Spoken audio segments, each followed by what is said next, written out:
Shalom, selamat pagi Bapak Ibu Saudara. Selamat kita berbakti untuk memuji dan memuliakan nama Tuhan. Percayalah saat kita datang kepada Tuhan dengan penuh pengharapan, di situ Tuhan memberikan jalan keluar bagi setiap permasalahan kita. Mari kita satu hati, kita berdoa. Kita akan mulai ibadah pagi hari ini. Tuhan Allah Bapa kami yang bertata dalam kerajaan surga, Allah yang kami sembah dalam nama Yesus Kristus Tuhan. Kami bersyukur untuk hari yang Tuhan sudah berikan bagi kami pada pagi hari ini. Tuhan telah menyertai, melindungi kami. Bahkan sepanjang minggu ini pemeliharaan Tuhan, kasih Tuhan begitu nyata kami rasakan. Bahkan mujizat demi mujizat telah terjadi dalam hidup kami.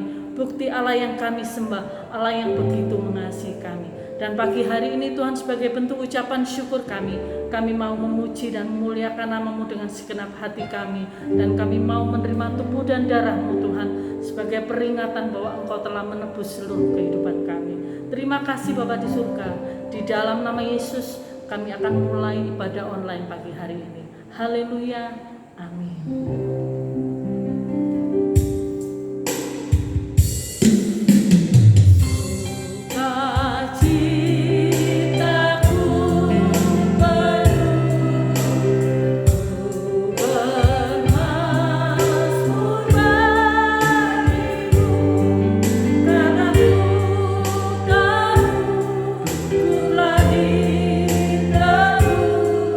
Oleh curah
Mari saudara kita berdoa.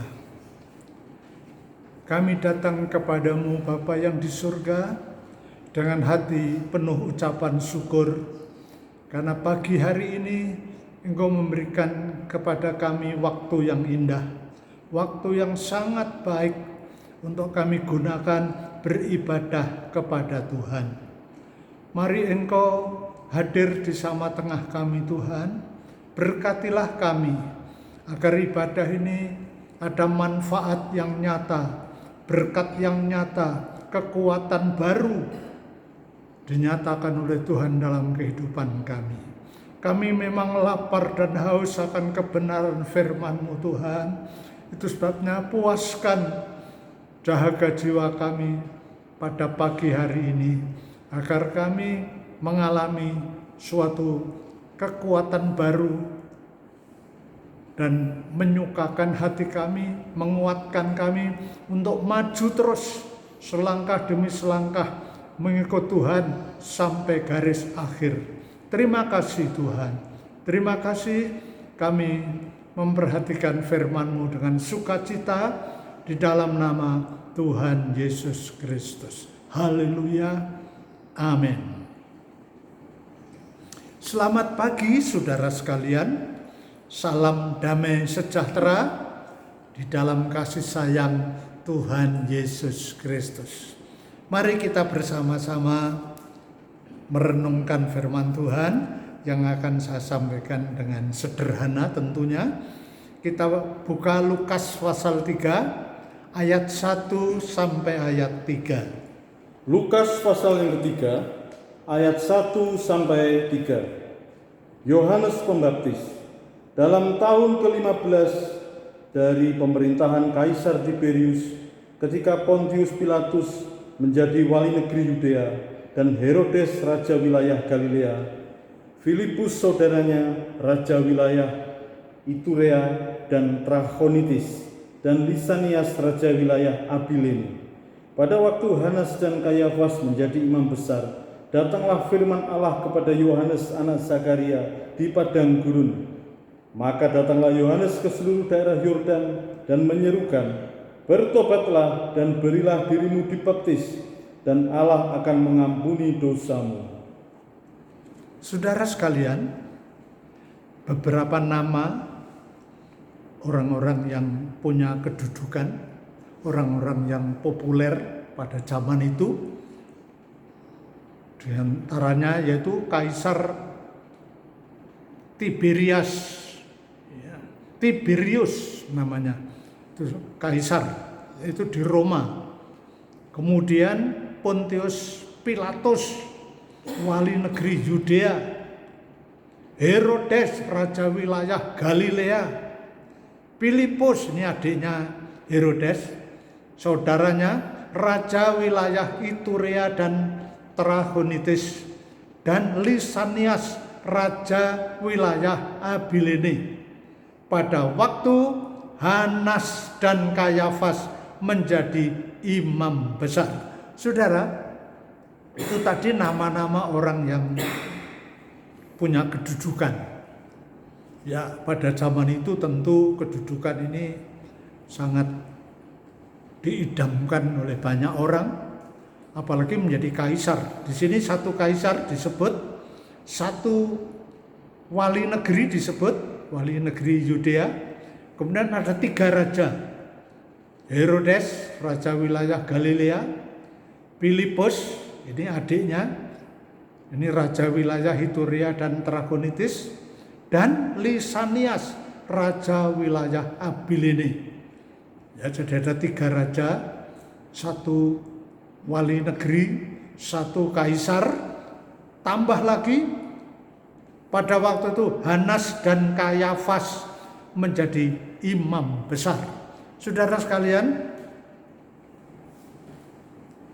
kalau kita periksa ayat-ayat ini, nama-nama ini, saudaraku ya, mungkin kita berpikir mereka adalah orang-orang hebat, orang-orang ternama. Pasti mereka dipakai oleh Allah, ya, dipakai oleh Tuhan. Tapi sayang, mereka tidak ada satupun yang dipilih oleh Tuhan dan dipilih Allah untuk menjadi alatnya Allah. Dikatakan, datanglah firman Allah kepada Yohanes, anak Zakaria, di padang gurun. Ini mengejutkan, saudara. Sementara tampil nama-nama orang-orang terkenal pada zaman itu, saudaraku ya. Tapi ketahuilah bahwa orang-orang ini adalah orang-orang dunia, orang-orang yang memusuhi Tuhan Yesus. Pasti tidak akan dipakai oleh Tuhan. Bahkan di antara nama-nama ini ada yang terlibat pada waktu sebelum Yesus disalibkan, yaitu Pontius Pilatus, kemudian Herodes, ya, yang punya saudara namanya Filipus, ya. Itu istrinya diambil oleh Herodes. Akhirnya Herodes ini memenjarakan Yohanes Pembaptis, saudara. Kemudian ada Hanas dan Kayafas. Itulah imam besar pada zaman itu yang berteriak, salibkan dia, salibkan Yesus, saudaranya. Jadi mereka terlibat dalam persekongkolan, terlibat dalam dunia kejahatan, saudara. Luar biasa. Kalau kemudian di tengah-tengah nama-nama orang-orang yang durhaka ini, ada firman Allah datang kepada Yohanes di padang gurun, saudara. Kemudian dikatakan, maka datanglah Yohanes ke seluruh daerah Yordan dan menyerukan, bertobatlah dan berilah dirimu dibaptis dan Allah akan mengampuni dosamu. Saudara, Allah menyiapkan hambanya. Di sini adalah Yohanes Pembaptis, anaknya Imam Zakaria, saudara. Di padang gurun, saudara. Jadi Yohanes Pembaptis ini dididik oleh orang tuanya, juga dididik oleh Allah, merupakan suatu persiapan untuk tugas pelayanan yang berat di padang gurun, saudara.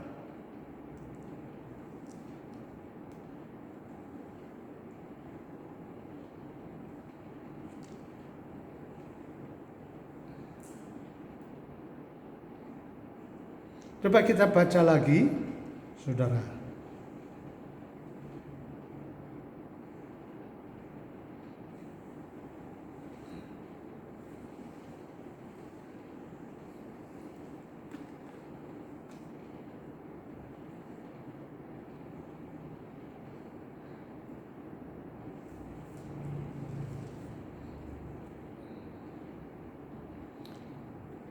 Matius pasal 3 ayat 1 dan 2. Matius pasal 3 ayat 1 dan 2. Pada waktu itu tampillah Yohanes Pembaptis di padang gurun Yudea dan memberitakan, bertobatlah sebab kerajaan surga sudah dekat. Ya.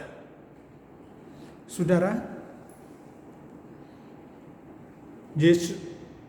Yohanes tampil sesuai dengan perintah Allah di padang gurun Yudea, kemudian menyerukan, bertobatlah kamu karena kerajaan Allah sudah dekat. Jadi berita yang diemban, disampaikan oleh Yohanes Pembaptis itu adalah pertobatan, saudara.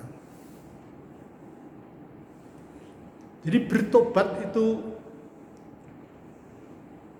sesuatu yang sangat vital, sesuatu yang sangat penting, dan itu harus dialami oleh kita sebagai orang yang percaya. Dulu berita pertobatan ini dibawa oleh Yohanes, kemudian juga disampaikan oleh Yesus. Matius 4 ayat 17.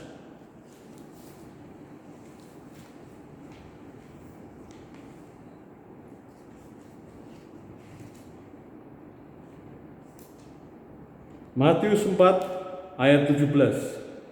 Sejak waktu itulah Yesus memberitakan, bertobatlah sebab kerajaan surga sudah dekat.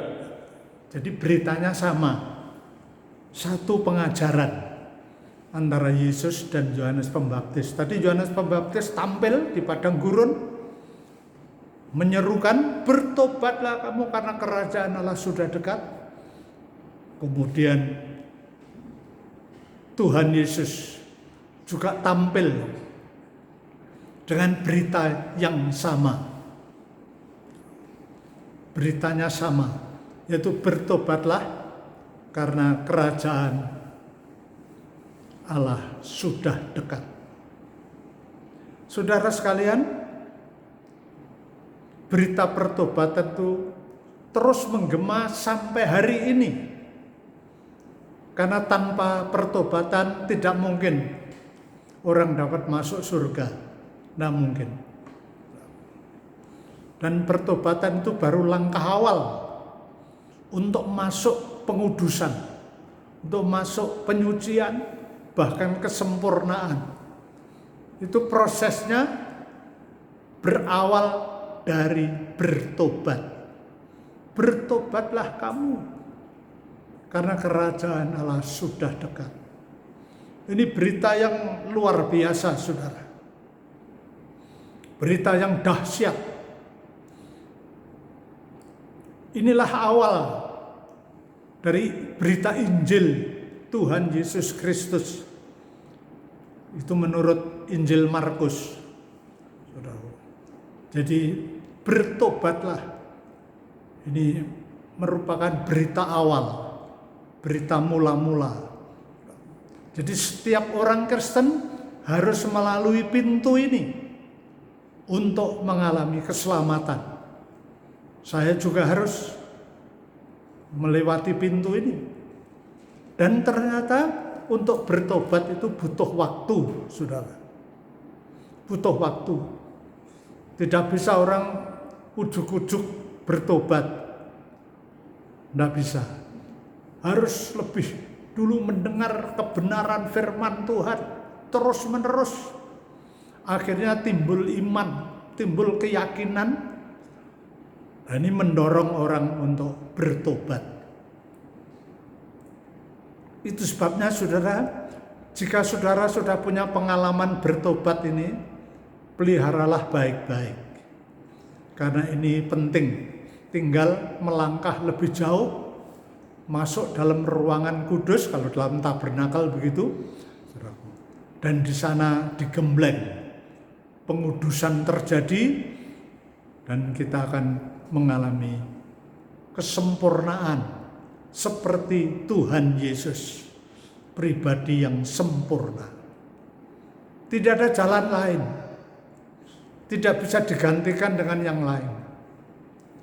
Kita harus bertanggung jawab tentang hidup kita, karena hidup kita ini akan berakhir nanti, tidak terus-menerus begini. Satu saat akan berhenti hidup ini, tinggal menghadap kursi pengadilan Allah. Kita sudah bertobat atau belum, hitungannya di sana, saudara. Itu sebabnya kita jangan tergiur dengan kedudukan orang-orang tadi yang disebutkan tadi. Ada kaisar, ada wali negeri, terus kemudian ada raja, sampai 3 nama, kemudian Kayafas, Hanas, imam besar.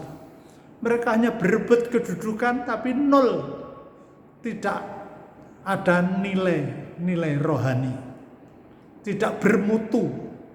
Mereka berebut-rebut kedudukan, bahkan tidak segan membunuh orang. Jadi mereka ini disebutkan oleh Injil Lukas. Nama-nama orang-orang ini, saudaraku, memang hebat, terkenal, tapi tingkah lakunya sia-sia. Mereka bangga dengan kedudukan duniawi. Mereka bangga dengan kehormatan manusia. Di mana-mana mereka disanjung, dihormati, saudara. Tetapi hina di hadapan Allah. Menjijikkan di hadapan Allah. Orang-orang demikian ini tidak akan dipakai oleh Tuhan. Tapi puji Tuhan, orang seperti Yohanes dipersiapkan oleh Allah secara khusus di sebuah padang gurun, saudara. Padang gurun itu tentu bukan tempat pemukiman, bukan. Tapi tempat yang dipilih oleh Allah untuk sekolah rohani, untuk persiapan pelayanan. Nah, itu dialami oleh Yohanes yang akhirnya dia menyampaikan berita pertobatan dan baptisan air, saudara. Puji Tuhan. Bukan hanya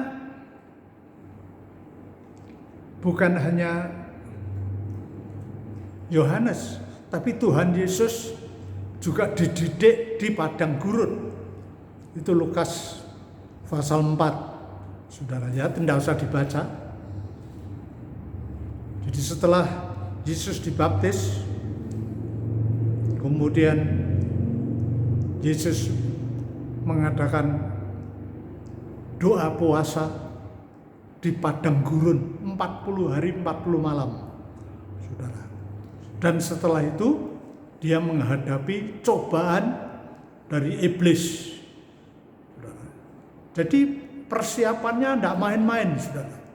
Tuhan Yesus pun persiapannya di padang gurun, saudara.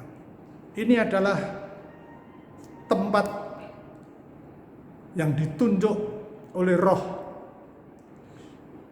Yesus berada di padang gurun untuk ditahbiskan di sana, dimantapkan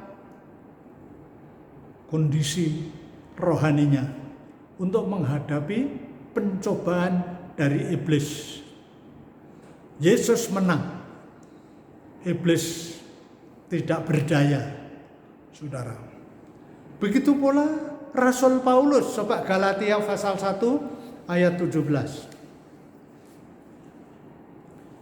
Galatia pasal 1 ayat 17. Juga aku tidak pergi ke Yerusalem mendapatkan mereka yang telah menjadi rasul sebelum aku, tetapi aku berangkat ke tanah Arab dan dari situ kembali lagi ke Damsyik. Ya, itu kisah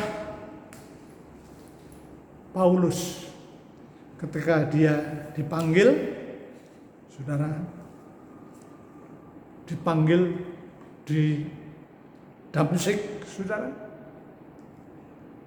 Kemudian ketika dia bertobat, tidak langsung ke Yerusalem menemui Rasul Petrus dan rasul-rasul yang lain. Tapi Paulus pergi ke tanah Arab. Ada apa di sana?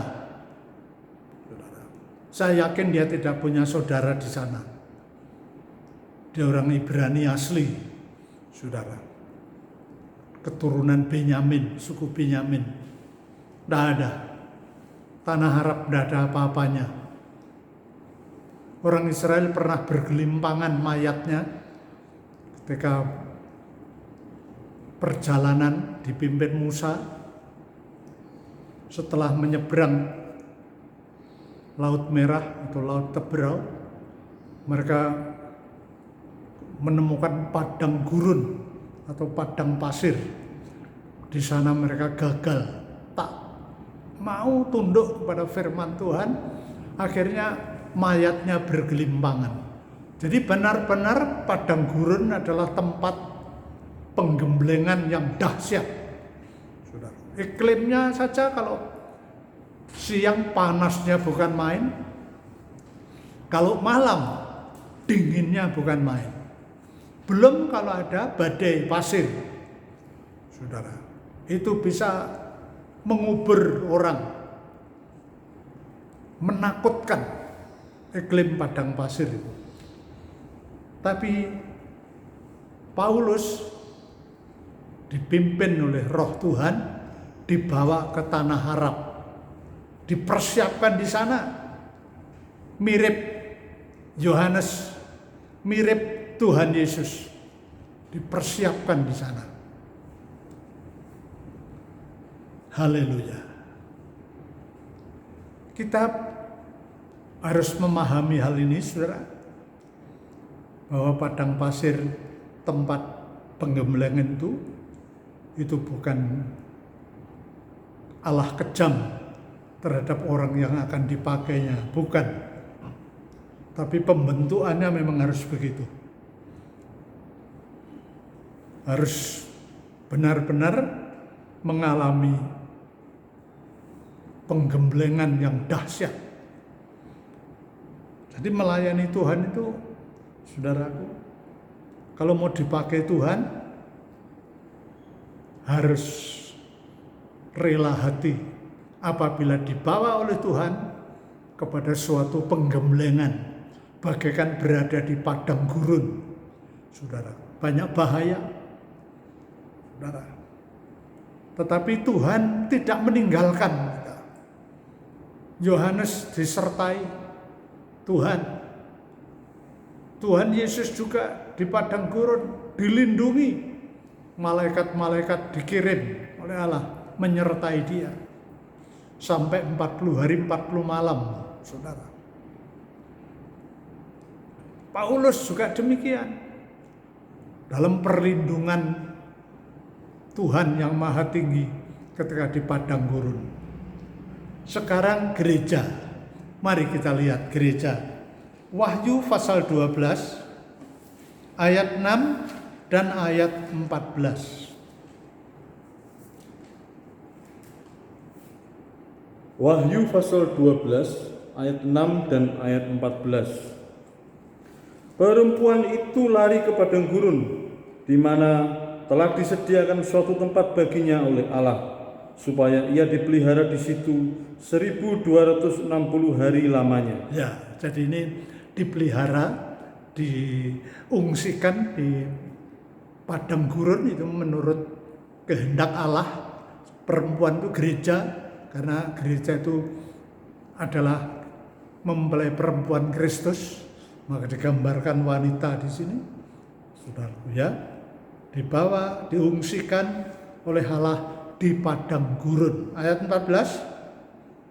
Ayat 14. Kepada perempuan itu diberikan kedua sayap dari burung nasar yang besar, supaya ia terbang ke tempatnya di padang gurun, di mana ia dipelihara jauh dari tempat ular itu selama 1 masa dan 2 masa dan setengah masa. Ya, jadi caranya Allah mengungsikan wanita ini atau gereja ini ke padang gurun melalui sayap, seperti sayap burung nasar besar, saudaraku. Ya, membawa perempuan ini ke padang gurun. Yang pertama tadi, yang ayat 6 dikatakan selama 1250 hari lamanya. Terus itu berarti 3,5 tahun. Karena di bumi ada aniaya antikris, maka gereja yang sempurna, gereja mempelai, diungsikan oleh Allah di padang gurun 3,5 masa. Itu pada ayat 14 tadi. Diungsikan di padang gurun 1 masa, 2 masa, dan setengah masa. 3,5 masa, sementara di dunia ini berkecamuk penganiayaan yang dahsyat yang belum pernah terjadi. Saudara perhatikan di sini. Makanya saya katakan tadi, proses di padang gurun ini penting, saudara. Ya, karena ini juga menjadi tempat proses gereja Tuhan yang sempurna. Itu dievakuasi sementara dunia ini diinjak-injak oleh antikris yang menganiaya dan membunuh banyak manusia. Tetapi gereja Tuhan yang kudus diangkat, disingkirkan, dievakuasi di padang gurun. 1 masa, 2 masa, dan setengah masa. Ini cara Tuhan.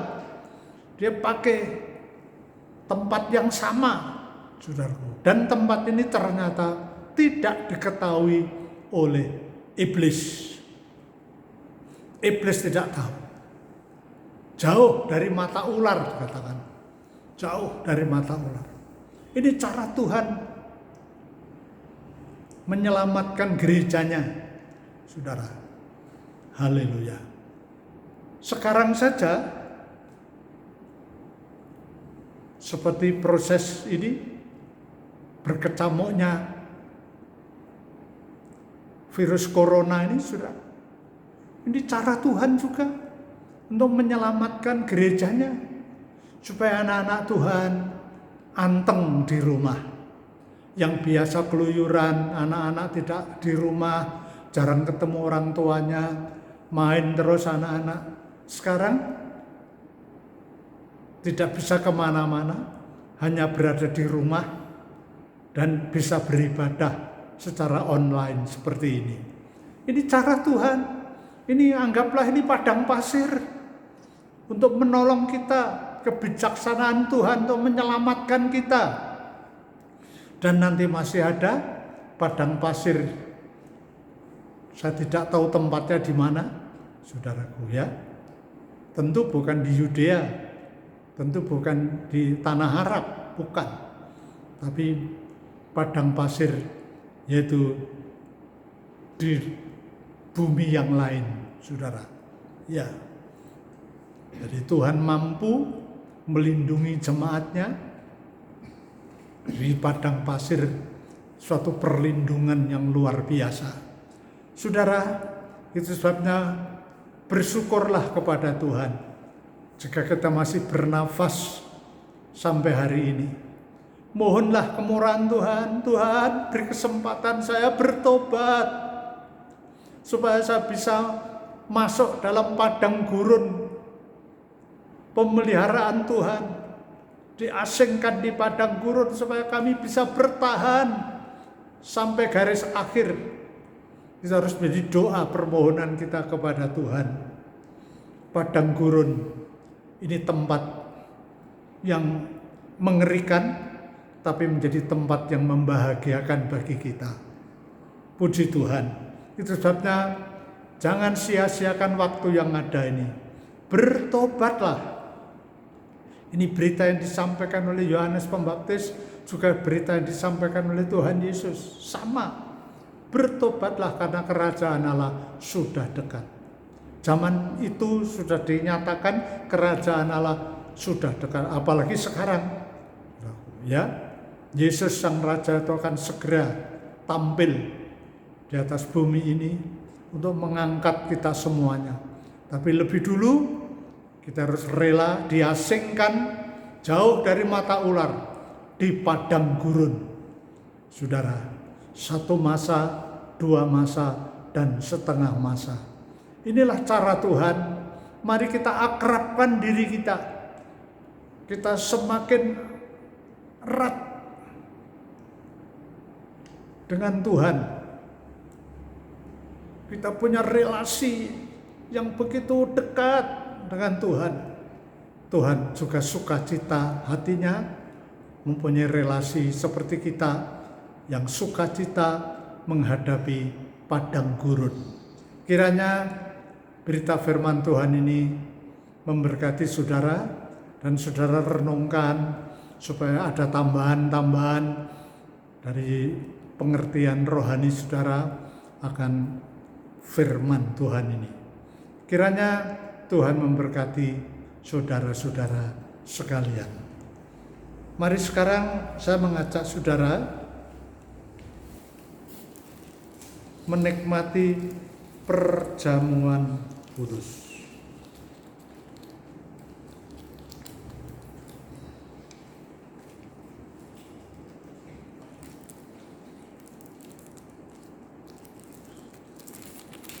Mari kita berdoa lebih dulu. Tuhan, terima kasih kami telah mendengarkan firman-Mu. Sekarang kami mengerti Tuhan, ada proses-proses yang harus kami ikuti menurut kehendak Allah. Sebagaimana orang-orang kudus zaman dulu, rasul-rasul juga dididik oleh Tuhan di padang gurun. Sekarang kami pasrahkan hidup kami, bawalah kami Tuhan, sesuai dengan rencana Tuhan, di padang gurun penyucian, di padang gurun dipersiapkan untuk diangkat nanti pada waktu Yesus datang sebagai Raja. Tuhan, tolonglah kami, kiranya firman-Mu kami renungkan, tertancap di hati kami, dan akan tumbuh berbuah-buah di dalam kehidupan kami, buah yang nyata, suatu kekristenan yang punya realitas hidup benar, hidup suci oleh kuasa firman Tuhan. Terima kasih Tuhan, terima kasih. Sekarang saudara, peganglah roti di tangan saudara.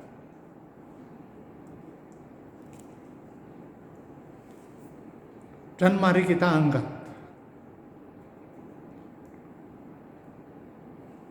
Dengarkan firman Tuhan. Bukankah roti yang telah kita pecah-pecahkan adalah persekutuan dengan tubuh Kristus? Amin. Mari kita nikmati di dalam nama Tuhan Yesus Kristus.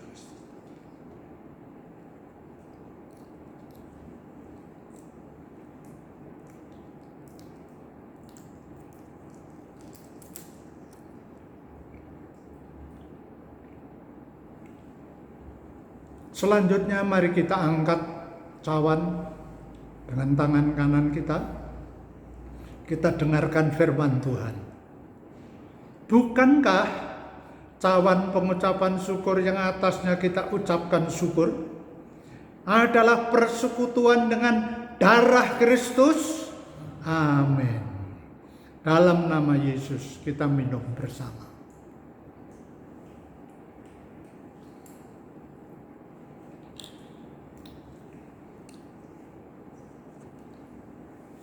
Kita berdoa. Tuhan, terima kasih, belas kasihan Tuhan kami rasakan, kami dapat menikmati perjamuan kudus. Kami serius melakukan ini karena kami tahu di dalam perjamuan kudus ini ada berkat kekuatan yang luar biasa. Karena perjamuan kudus masih akan kami alami nanti juga di surga bersama-sama Tuhan Yesus. Maka dimulai di bumi ini Tuhan, kami nikmati perjamuan kudus. Mari berkati kami sekalian, yang sakit disembuhkan, yang susah dihiburkan, yang dalam kesulitan apapun Tuhan buka jalan. Biar padang gurun ini menjadi tempat penggemblengan kami, nama Tuhan dipuji, dipermuliakan. Terima kasih Bapa yang di surga. Tuhan menilai kami semuanya sidang jemaat-Mu, bahkan saudara dan famili kami di dekat maupun jauh yang juga ikut mendengar, mengikuti berita online ini. Mereka merasa diberkati oleh Tuhan, dikuatkan rohaninya, nama Tuhan dipermuliakan.